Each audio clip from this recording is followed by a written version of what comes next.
Que se passe-t-il lorsque la ligne entre la vie et la mort devient si mince qu'elle nous permet d'entrevoir ce qui se trouve au-delà? Après un grave accident de voiture qui a failli me coûter la vie, je me suis retrouvé dans un état de conscience qui défiait toute logique. C'était comme si je flottais dans un espace où le temps n'existait pas, et une lumière chaleureuse m'attirait vers un tunnel qui s'étendait devant moi. Une sensation de paix et d'amour m'enveloppait, et, en même temps, une voix résonnait en moi, révélant un message puissant qui changerait à jamais ma perception du monde. Avant de continuer ce récit, n'oubliez pas de donner un pouce en l'air pour aider la chaîne et de vous abonner pour ne manquer aucune nouvelle vidéo. Je m'appelle Sius Hargrove, et voici mon expérience de mort imminente. À ce moment-là, lorsque j'arrivais au bout du tunnel, je rencontrais une entité angélique nommée Serafina. Elle avait une présence sereine, comme si elle émanait sa propre lumière. D'un geste doux, elle me guida à travers un examen de ma vie, rempli de moments que je croyais avoir oubliés. Je vis mon enfance, les sourires de ma mère, les rires avec des amis et les jours de soleil éclatants. Mais je vis aussi mes échecs, ces heures perdues dans des disputes, les mots non prononcés qui auraient pu guérir, et les erreurs commises au travail qui avaient laissé des cicatrices dans mon âme. Serafina me guida à travers ce voyage d'autodécouverte, et, à chaque image qui passait devant moi, je comprenais que les erreurs faisaient partie de mon parcours. J'appris que me pardonner serait la clé de la vraie libération.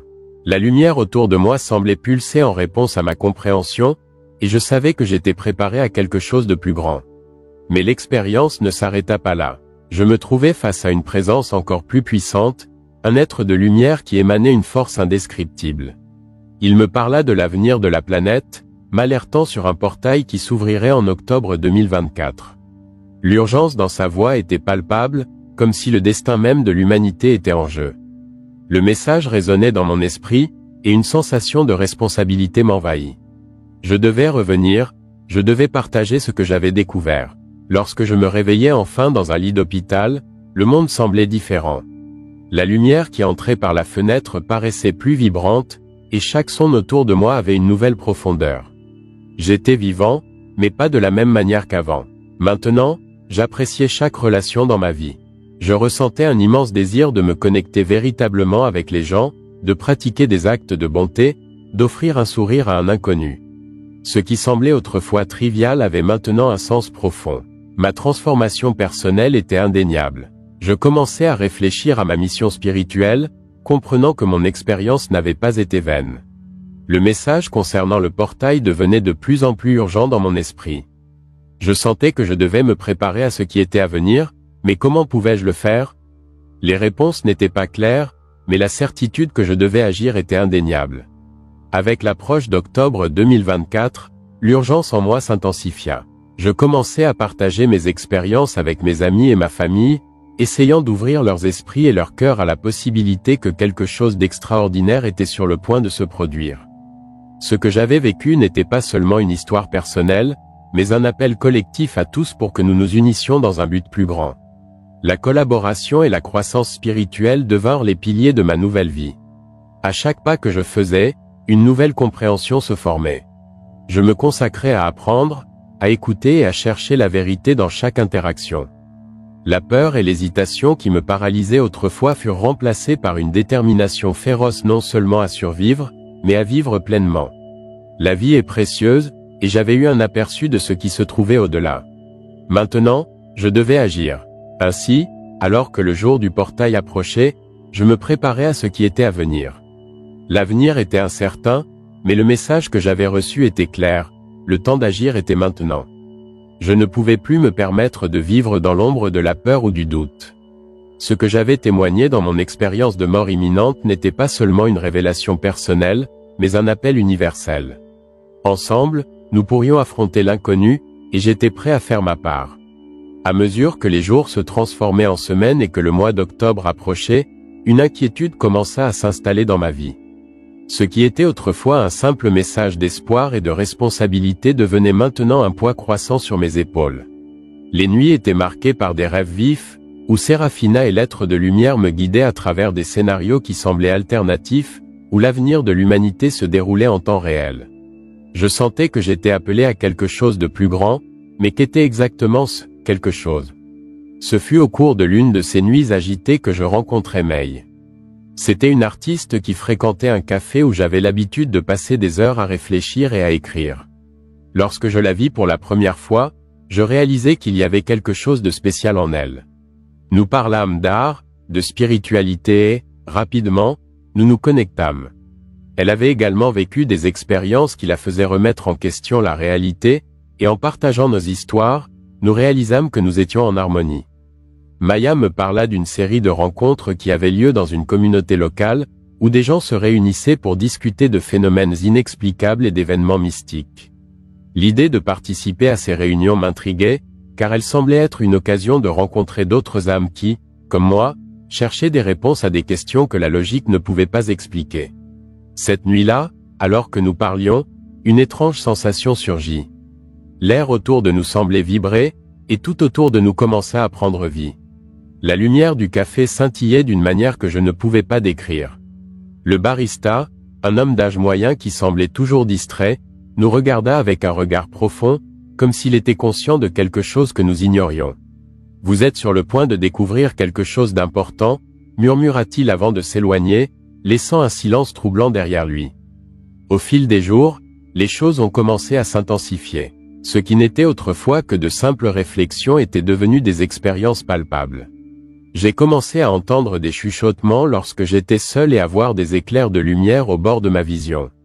Une nuit, alors que je méditais, une ombre se projeta sur le mur devant moi, une silhouette indistincte qui semblait vouloir communiquer.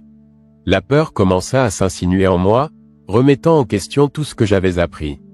Maya, remarquant mon état, suggéra que nous participions tous deux à la réunion qui aurait lieu le week-end suivant. J'hésitais, une partie de moi voulait reculer, mais l'autre savait que c'était la prochaine étape pour comprendre ce qui se passait. Lorsque nous arrivâmes sur place, une salle modeste mais accueillante, je fus accueilli par un groupe éclectique de personnes de différents âges et histoires. Au centre de la salle, un orateur charismatique commença à partager des récits d'expériences de mort imminente, de phénomènes surnaturels et de visions de l'avenir. L'atmosphère était chargée d'électricité, et je pouvais sentir la connexion entre nous tous, comme si l'énergie de la salle s'entrelaquait. Mais à mesure que la réunion avançait, je réalisais qu'il y avait un thème récurrent, une présence obscure qui semblait se manifester parmi nous, quelque chose que beaucoup avaient rapporté à voir. Ce fut alors que Maria, une femme aux yeux perçants, partagea une histoire qui glacia mon sang. Elle avait perdu un ami dans un accident de voiture et, après sa mort, elle avait commencé à faire des rêves où il l'alertait sur un événement catastrophique à venir. Sa description coïncidait avec les visions que j'avais eues. Ce que je croyais être un message d'espoir semblait maintenant avoir une ombre de désespoir. Au fur et à mesure que la réunion touchait à sa fin, une nouvelle pensée commença à se former dans mon esprit. Et si le portail que j'avais vu n'était pas un chemin vers le salut, mais plutôt un point de non-retour? Et s'il y avait quelque chose de plus sinistre en jeu? Je commençais à percevoir que la ligne entre la lumière et l'obscurité était plus fine que je ne l'imaginais. Lorsque les participants commencèrent à se disperser, je décidai d'approcher Maria. Vous êtes déjà demandé si ce que notre ami essayait de nous avertir était quelque chose de plus que simplement un événement catastrophique? Demandai-je, la voix tremblante. Elle me regarda, ses yeux brillants d'une compréhension profonde. Oui, et cela me fait peur. Parfois, j'ai l'impression qu'il essaie de nous alerter sur quelque chose qui est au-delà de ce que nous pouvons voir. Cette conversation devint un J. À partir de ce jour, l'urgence de comprendre ce qui se déroulait en moi et autour de moi grandit. Je savais que la lumière et l'obscurité étaient en constante bataille, et je devais me préparer à ce qui était à venir. Il était temps de découvrir non seulement ce que signifiait le portail, mais aussi ce qui était vraiment en jeu. Avec Maya à mes côtés, je décidai que nous allions enquêter plus en profondeur. Le temps pressait et les réponses semblaient plus éloignées que jamais. Mais une chose était certaine, j'étais seulement en train de commencer à comprendre la profondeur de ce qui était réellement en jeu. Et je ne pouvais ignorer les forces qui se dirigeaient vers nous. L'avenir de l'humanité en dépendait. Chaque jour qui passait, l'inquiétude qui s'était installée en moi se transformait en un véritable tourbillon d'émotions. Les visions qui n'étaient autrefois que de simples images fugaces devenaient maintenant des cauchemars palpables, et la sensation que quelque chose de sombre approchait devenait de plus en plus claire. Avec Maya à mes côtés, nous décidâmes que nous ne pouvions pas ignorer les signes. Notre quête de réponse nous mena à enquêter en profondeur sur la communauté qui se rassemblait autour des phénomènes mystiques. Ce soir-là, alors que nous étions chez nous, je reçus un message anonyme sur mon TE accent aigu LE accent aigu P. Le texte était simple, mais chargé d'une signification profonde. Le portail n'est pas ce qu'il semble. Regarde ton passé. L'impact de ce message me laissa abasourdi. Que voulait dire l'expéditeur par là? Quel portail? Et comment mon histoire personnelle pouvait-elle être liée à tout cela? Maya, réalisant mon état de confusion, suggéra que nous parlions à nouveau à Maria. Elle semblait avoir une connexion avec ces phénomènes et pourrait nous aider à déchiffrer le mystère. En arrivant au café où nous avions l'habitude de nous rencontrer, je remarquai que l'ambiance était différente. Il y avait une tension dans l'air, comme si l'atmosphère elle-même était chargée d'électricité. Maria n'était pas seule.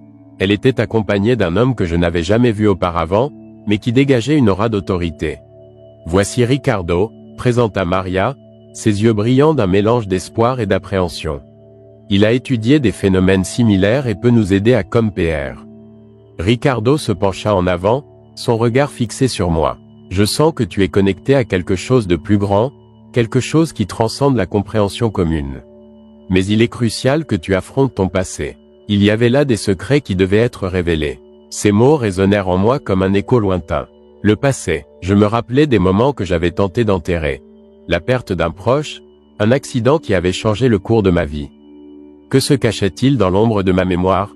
Au fur et à mesure que la conversation avançait, de nouveaux détails commencèrent à émerger. Maria mentionna un schéma de disparition qui s'était produite dans la ville, toutes liées à des événements mystiques. Les personnes disparues avaient, d'une certaine manière, tenté de se connecter avec quelque chose au-delà de ce monde. La connexion était indéniable et ce qui semblait autrefois un simple hasard devenait maintenant une énigme à résoudre. Cette nuit-là, alors que j'essayais de dormir, les visions sont revenues avec une force totale. J'étais de retour dans le décor que j'avais rêvé tant de fois, le portail vibrant de lumière, mais cette fois, il y avait quelque chose de plus. Une figure familière s'est détachée parmi les ombres, c'était mon frère, qui avait disparu des années auparavant dans des circonstances mystérieuses. Il me regardait avec un air d'urgence, gesticulant pour que je le suive. Je me suis réveillé en panique, le cœur battant, réalisant que la connexion avec mon passé était plus forte que je ne l'imaginais. Le lendemain matin, j'ai décidé que je devais enquêter sur la disparition de mon frère. J'ai raconté mon rêve à Maya, et son expression est passée de l'inquiétude à la détermination. Nous devons découvrir ce qui s'est passé. Cela pourrait être la clé pour comprendre ce qui se déroule maintenant. Nous sommes allés à la petite bibliothèque de la ville, où j'ai trouvé des enregistrements anciens de disparition. Ce qui semblait d'abord n'être qu'une liste de noms s'est transformé en un puzzle. Il y avait un schéma. Tous les disparus avaient été vus dans des zones où des événements surnaturels étaient rapportés, comme des sightings de lumières étranges et des phénomènes atmosphériques inexplicables. À chaque nouveau nom que je lisais, l'inquiétude grandissait en moi. Mais ce n'était pas tout. En examinant les enregistrements, nous avons trouvé une mention d'un cercle de personnes qui se réunissaient pour invoquer des entités d'autres dimensions. Le lien entre le passé et le présent a commencé à s'entrelacer de manière inquiétante, comme si nous étions déjà tirés dans un jeu bien plus grand que nous. Soudain, l'air autour de nous a commencé à vibrer. Les lumières de la bibliothèque clignotaient et un froid intense a envahi l'environnement. J'ai regardé Maya, qui semblait également reste. Avant que nous puissions réagir, une ombre s'est projetée sur le mur, prenant la forme d'un être indistinct, mais avec une présence oppressante. « Vous ne devriez pas être ici », a chuchoté la figure, sa voix résonnant comme un lament distant.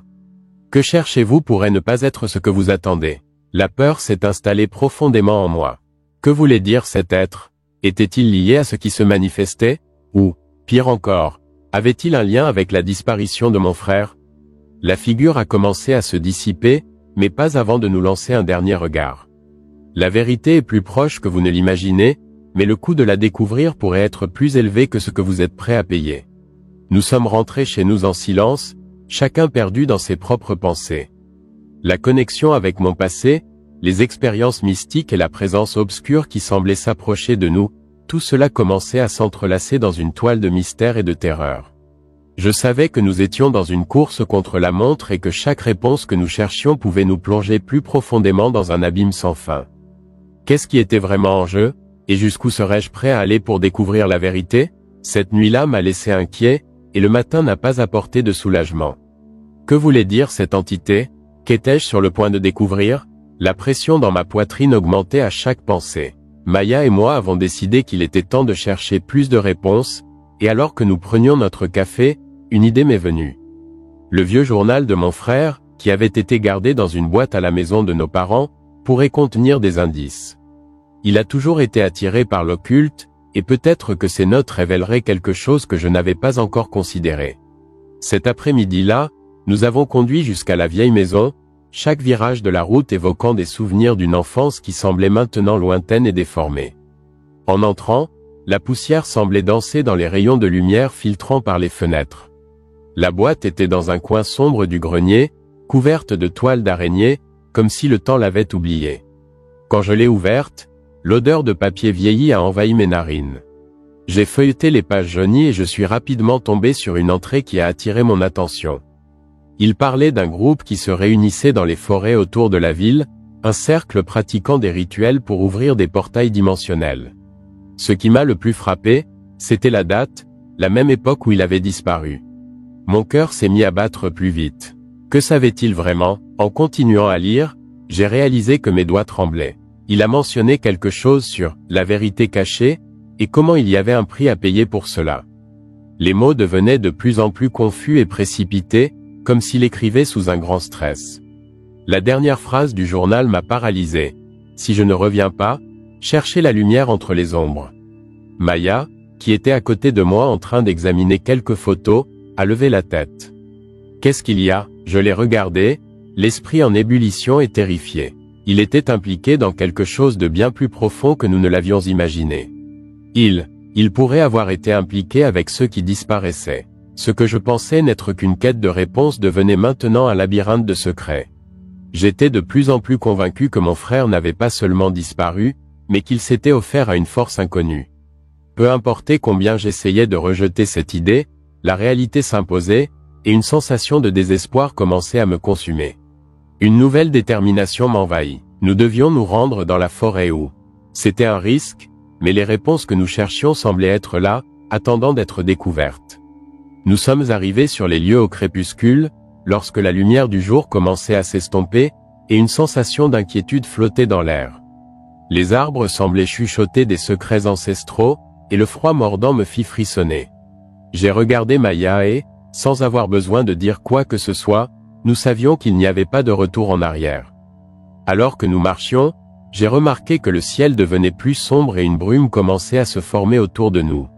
Puis, j'ai entendu un murmure. C'était comme si le vent portait une voix familière. « Aidez-moi !» C'était mon frère. La sensation de panique s'est installée, et je me suis forcé à avancer, guidé par cet appel qui semblait s'intensifier à chaque pas.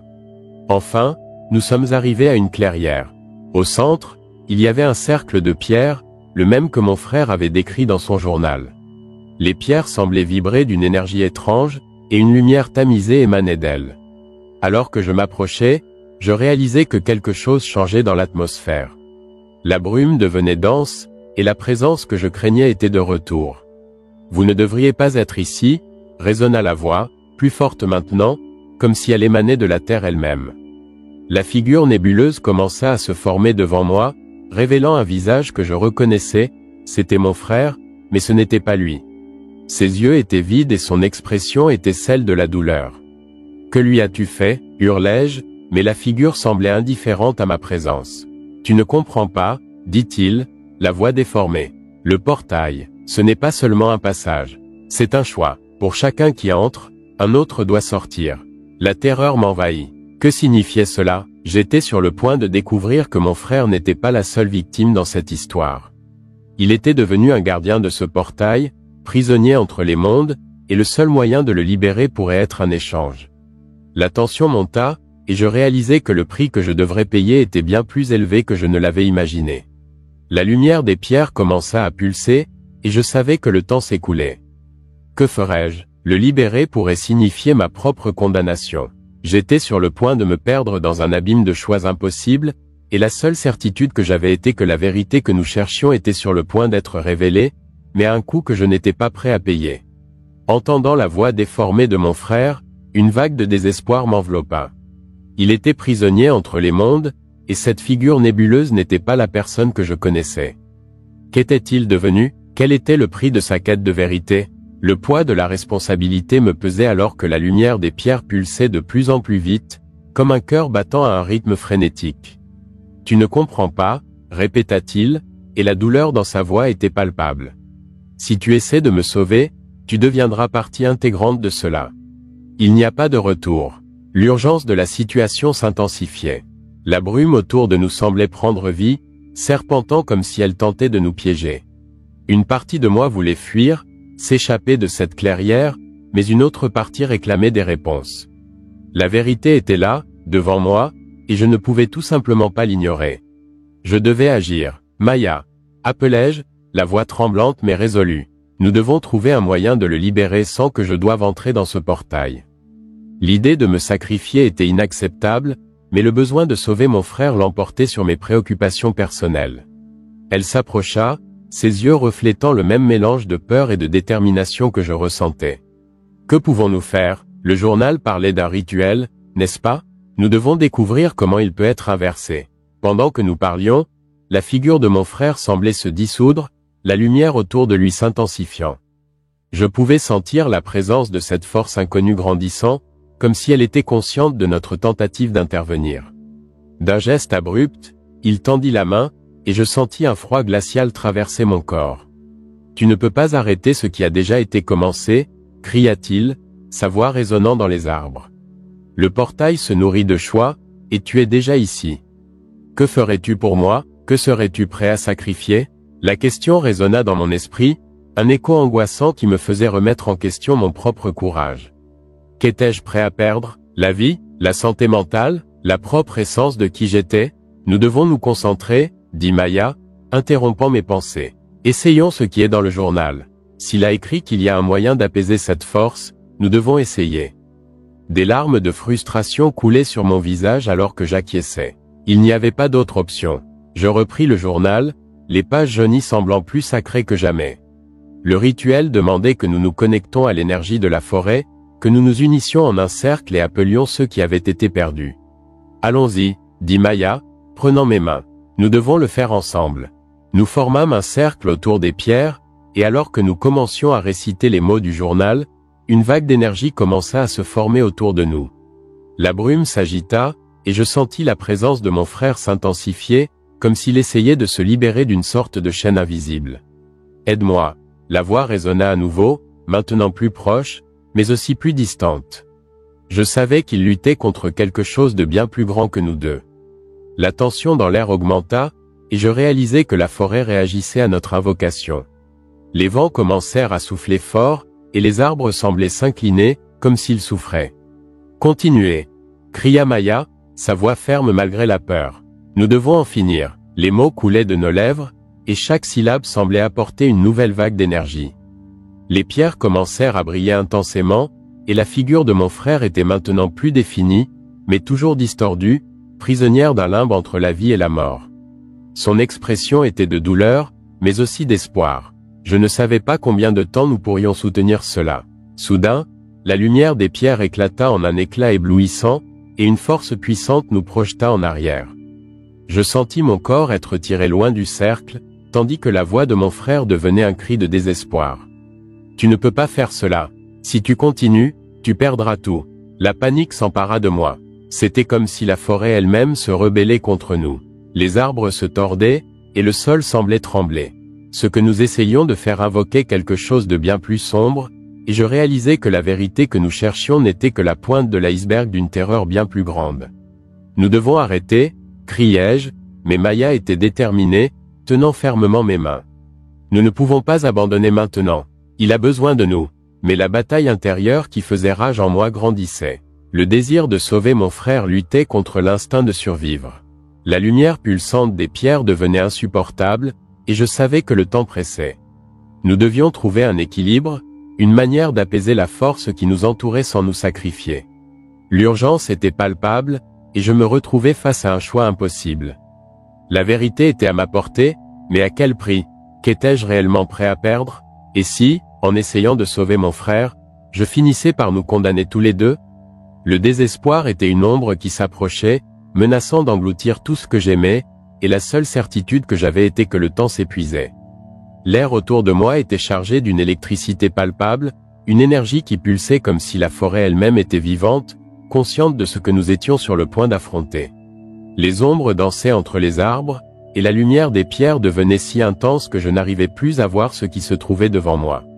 Le cri de mon frère résonnait dans mes oreilles, un mélange de désespoir et de supplication qui me déchirait le cœur. « Maya !» criai-je, ressentant le poids du choix s'accumuler sur mes épaules. Si nous n'y parvenons pas, que va-t-il lui arriver?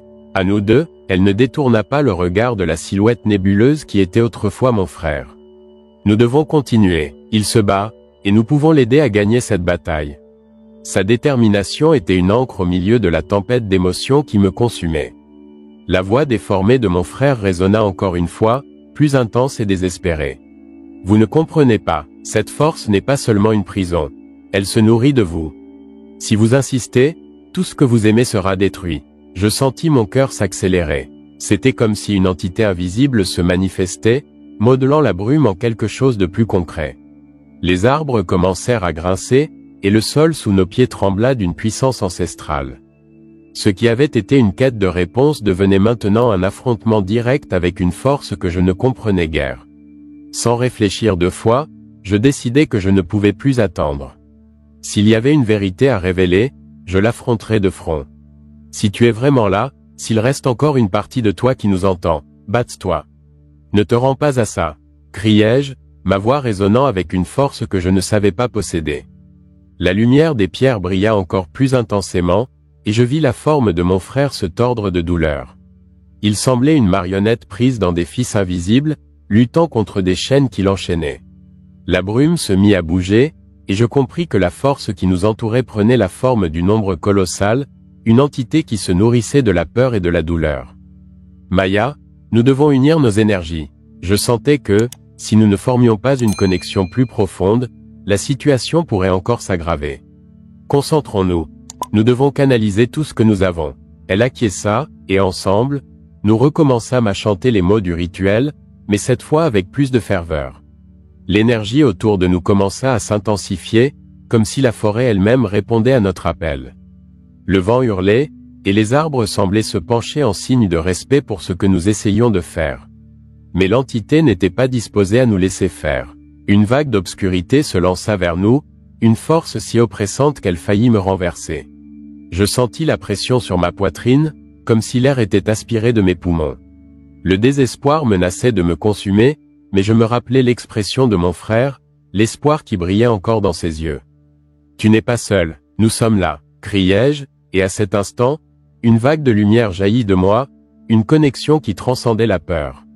La lumière commença à se mêler à l'obscurité, comme si la bataille entre les deux mondes était sur le point d'aboutir. La silhouette de mon frère commença à se solidifier, et je vis un éclat de qui il était vraiment.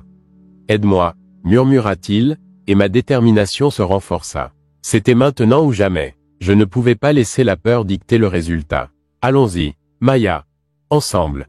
criai-je, et tandis que nous récitons les mots, l'énergie devint un tourbillon de lumière et d'obscurité, une tempête qui menaçait de nous engloutir. L'ombre colossale rugit, une réponse primordiale à notre défi. Je savais que l'entité était en colère, mais je réalisais aussi que nous étions en train d'accomplir quelque chose. La lumière commençait à dissiper la brume, et la silhouette de mon frère devenait de plus en plus claire. « Tu es plus fort que ça !»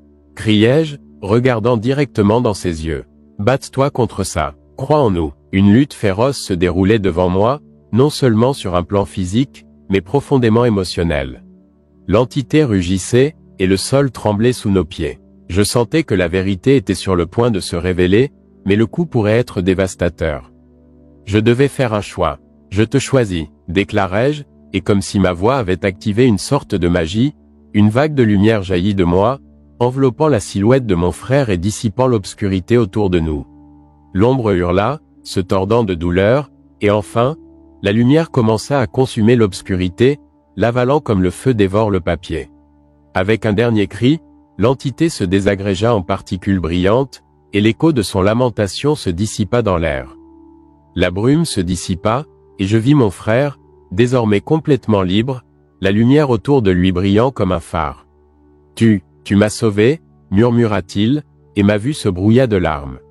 Le poids du choix que j'avais fait flottait encore dans l'air, mais, à ce moment-là, je sentais qu'en dépit de tout, j'avais trouvé un moyen de triompher. La vérité que nous cherchions était plus qu'un sacrifice, c'était un acte d'amour. La forêt, maintenant silencieuse, semblait respirer soulagée. Je savais que la bataille n'était pas terminée, mais à cet instant, j'avais trouvé une lumière au milieu de l'obscurité. Le choix était fait et j'étais prête à affronter ce qui viendrait ensuite, aux côtés de mon frère. La lumière autour de nous commença à se dissiper, et l'écho de la bataille résonnait encore dans mes oreilles. La forêt, qui pulsait auparavant avec une énergie menaçante, semblait maintenant tranquille, comme si elle se remettait d'une profonde souffrance. Mon frère était là, devant moi, mais l'image de son combat restait gravée dans mon esprit, un souvenir vivant de ce que nous avions failli perdre. Tu m'as sauvé, répétait-il, sa voix tremblante, comme s'il s'ajustait encore à la réalité. Je l'ai étreint avec force, sentant son cœur battre contre le mien. Mais derrière le soulagement, il y avait une ombre que je ne pouvais ignorer. Qu'avais-je fait? Qu'avons-nous vraiment affronté? Les questions s'accumulaient dans mon esprit comme des feuilles emportées par le vent. J'avais combattu une force qui se nourrissait de la peur, mais maintenant, la sensation que quelque chose de plus profond restait suspendu dans l'air me troublait. La chaleur de la lumière qui nous enveloppait commençait à disparaître, et l'air frais de la forêt me frappait comme un souvenir douloureux. Je regardais autour de moi, réalisant que les arbres se dressaient maintenant fermement dans leur majesté, mais quelque chose était différent. Les ombres paraissaient plus longues, comme si elles savaient qu'une bataille avait eu lieu là et que ces cicatrices restaient visibles. Mon corps était épuisé, et l'adrénaline qui m'avait soutenu pendant le combat commençait à se dissiper, laissant derrière elle une fatigue physique que je n'avais jamais connue. Je regardais les paumes de mes mains, les marques de l'énergie que j'avais canalisée pulsaient encore légèrement, mais n'étaient qu'un écho de ce qu'elles avaient été. Qu'avais-je encore perdu? Maya, commença à parler mon frère, mais je l'interrompis. Comment te sens-tu? La question sortit de moi avant que je puisse réfléchir. Il hésita, son expression devenant sombre. Je ne sais pas, je sens que j'ai fait quelque chose que je n'aurais pas dû. Que je ne peux pas oublier. Le poids de ces mots me frappa de plein fouet. Quoi que nous ayons affronté, cela n'avait pas seulement libéré son corps, mais avait aussi laissé une marque sur nos âmes. Les cicatrices émotionnelles étaient profondes. Je le regardais et voyais ce qu'il avait été, mais aussi ce qu'il était devenu. Nous n'étions plus seulement des frères, nous étions des survivants d'un événement qui nous avait changés pour toujours.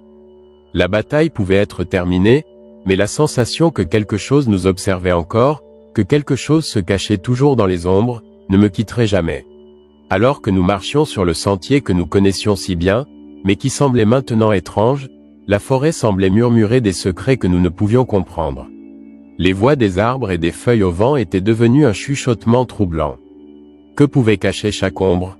Et ainsi, en sortant de la forêt, je réalisais que ma compréhension du monde avait changé de manière irrévocable.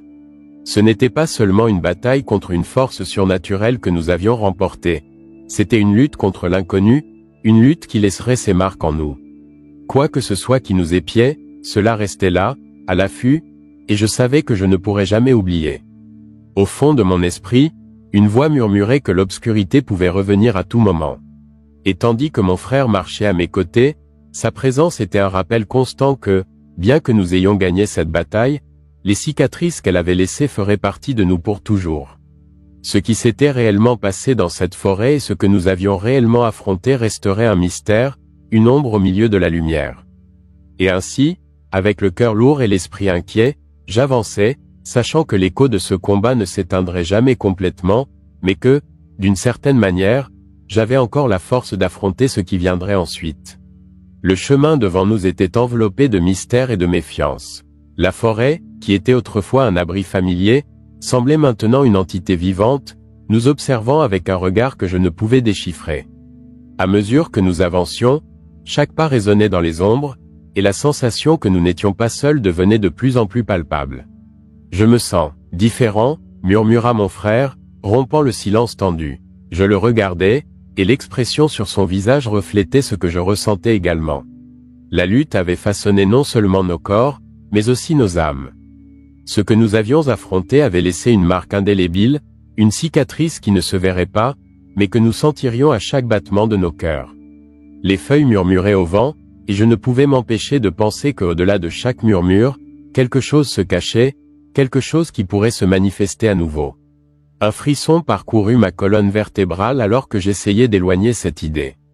Nous ne pouvions pas vivre dans la peur, mais la vérité était que l'obscurité que nous avions affrontée pourrait bien revenir. « Penses-tu que nous sommes vraiment en sécurité ?» demandai-je, la voix presque un chuchotement. Il hésita, et la réponse qui ne vint pas parla plus que n'importe quel mot ne pourrait l'exprimer. L'incertitude planait entre nous comme une brume épaisse. Alors que nous laissions la forêt derrière nous, les sons de la bataille résonnaient encore dans mon esprit, des cris, le fracas de la magie, l'odeur de fumée et de terre. La victoire semblait si lointaine maintenant, perdue au milieu du chaos qui résonnait encore dans nos pensées. Et à mesure que nous nous éloignions, une sensation de nostalgie m'enveloppa. Je voulais que les choses soient simples à nouveau, que le plus grand défi soit de décider quoi faire le week-end au lieu de lutter contre des forces qui défiaient l'essence même de la réalité. En réfléchissant à tout ce que nous avions vécu, une vérité commença à se former dans mon esprit. L'obscurité et la lumière coexistent dans un équilibre délicat. Ce qui nous avait attaqués se nourrissait de la peur, mais nous a également appris sur le courage et la valeur de l'union. Je n'étais plus seulement une sœur protectrice. J'étais une guerrière, et mon frère, un allié inestimable. Ensemble, nous avions affronté l'impensable et survécu. Mais que signifiait vraiment cela? Quelle était cette force obscure qui s'était infiltrée dans nos vies? Les questions planaient encore, et je savais que la réponse ne viendrait pas facilement. Dès que nous avons quitté la forêt, j'ai réalisé que la bataille n'était pas terminée. Elle avait simplement changé de forme. Le véritable défi maintenant était d'affronter ce que cette expérience avait révélé en nous. Et alors que le soleil commençait à se coucher, projetant une lumière dorée sur le chemin devant nous, une ombre plus profonde se formait derrière nous, comme un rappel que l'obscurité n'est jamais complètement absente. Quoi que nous ayons affronté, cela n'était pas parti. Et tandis que la lumière devenait plus faible, une partie de moi commença à se demander, et si la prochaine bataille était juste là, en embuscade, prête à nous défier à nouveau? Avec le cœur lourd, mais déterminé, je regardais mon frère. Il me regarda en retour, et à cet instant, nous savions que notre connexion était plus forte que n'importe quelle force qui pourrait nous menacer. Nous avons décidé que, peu importe ce que l'avenir nous réservait, nous ferions face ensemble. Ainsi, avec la certitude que l'obscurité pourrait un jour nous retrouver à nouveau, nous avons avancé. Maintenant, je vous invite à réfléchir. Quelle bataille avez-vous déjà affrontée? Qu'est-ce que l'obscurité vous a appris? Partagez vos expériences dans les commentaires et explorons ensemble les leçons que la vie nous offre. N'oubliez pas d'aimer et de vous abonner, car chaque interaction soutient non seulement notre chaîne, mais nous aide aussi à apporter plus de contenu qui défie nos perceptions et nous encourage à affronter nos propres ombres. La lutte contre l'obscurité ne finit jamais, mais ensemble, nous pouvons trouver la lumière.